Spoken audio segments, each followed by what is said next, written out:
So I know you've probably lived other places besides Mendocino, but what has made you gravitate back towards Mendocino, living there long term? Well, I mean, coming from there, I feel like I probably like it in a sense because it's familiar to me. But I think beyond that, it's I've been everywhere else that I've been. It's almost like I've flown across the country or flown north, flown south, driven across. It's like every time I get close to being back, I kind of see things start to look. I start to see things look like nice to me again. You know what I mean? Like if you go, I mean, there's other places in the country that I think are beautiful. Even when I get down, like if you get into Arizona, it starts to be almost similar with the Manzanita and the Oaks, and you go north, it's almost similar to how the redwoods are, like in Humboldt, like when you're in Oregon and Washington and stuff like that. But there's just something about the way it feels and the way it looks, and it's a trippy thing. Like everywhere I go, I just feel like it's the nicest place. Like I think Sonoma is as nice. I think it's as nice by Carmel, Monterey, like Hawaii. Like I lived in Hawaii for a little bit. You live on an island. You feel like even if you don't want to go anywhere when you live here, you can drive for a couple hours and you're in San Francisco, or you can go north and go to Oregon. You can go to a lot of different things, Yosemite, whatever. Like there's a lot of stuff when you're in Northern California. So like for me, what I like I just think it's a really nice place to be. And there's just a thing, like I said, I think because I'm from there, it just feels right to me, like it just feels like where I should be. And I just really like it. We got the top of the hill where I live. If you go to the top of the hill, right over that hill, I don't know if it is at this point, but it was all when I was growing up. It's like the benchmark. It's the standard for clean air and clean water in the United States. It's like right up from where I live. So like the cleanest water anywhere is right over my hill. The cleanest air is right on top of the hill. Mm-hmm. Like scientists take their measurements there to go, this is the benchmark. If it's like this, it's perfect. If it's not, it's messed up. So like it has all that stuff going for it. And then growing up, there was a lot of cool stuff. I think first time I went to Reggae on the River I was probably like 11. I went every year except for maybe 2 or 3, I think.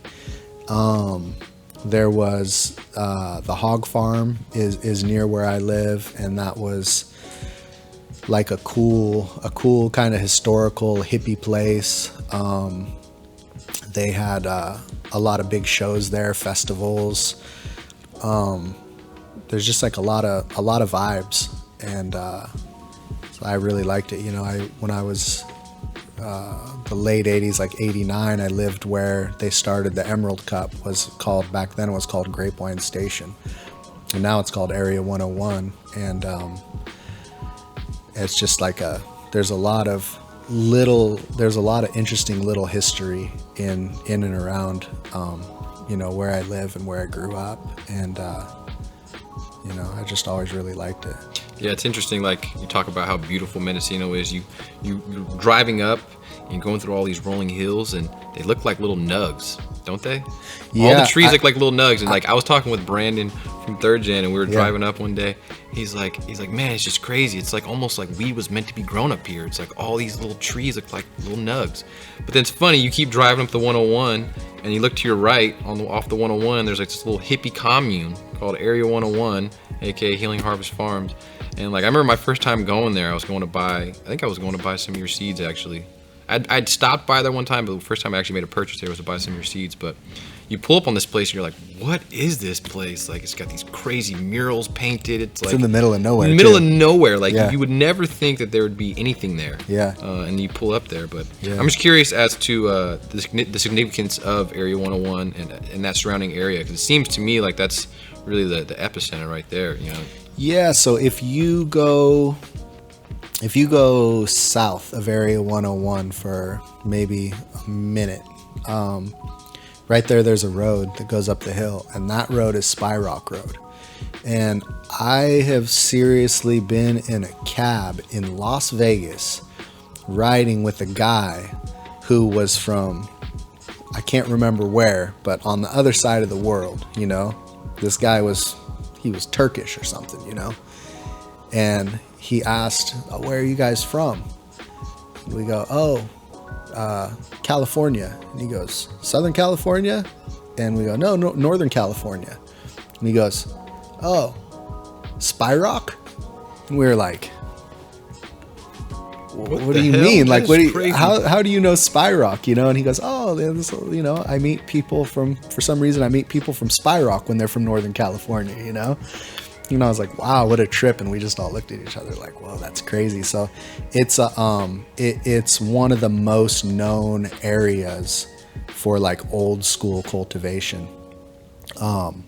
It's considered to be like a scary place in a sense, because there's a lot of people who are doing illegal stuff. So you don't want to mess around up there, but it's a really nice place. And if you're not trying to do something bad and you're up there, it's like just a lot of families up there, and it's a really cool place. So then across from there, it's actually connected, there's Bell Springs, and Bell Springs has a road. Bell Springs used to be called the Overland Coach Road, Overland Stage Road, and that was where the stagecoaches used to go up before 101 went further. 101 used to come right past Area 101, and it was like a place where you could stay, or when they first started having cars, you could get your car serviced there, get an oil change, get air in your tires.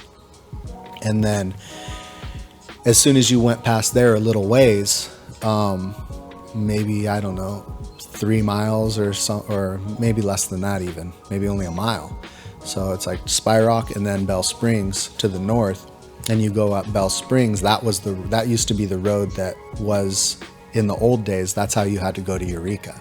So that's all real historical up there. There's some cool stuff, like some big rocks with like really ancient native petroglyphs on them on Spy Rock and Bell Springs. There's some really cool historical sites up there on both those roads. Like Blue Rock is known to be one of the biggest battle sites for the natives in California.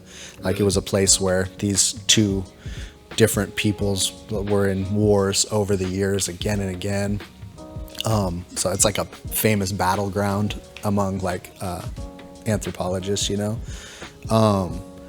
And there's a lot of cool stuff all around there. So like the history is really rich before people showed up with like the hippie culture and the cannabis, but then also once they showed up, then there's all this history with that, and it really it stretches back to the 60s, 70s, and then really heated up in the 80s. By the time it was the late 80s, it was like Spy Rock, like, yes, don't go up there if you don't live up there, Yeah. It kind of got to be one of those places. And then Bell Springs a little more mellow, and then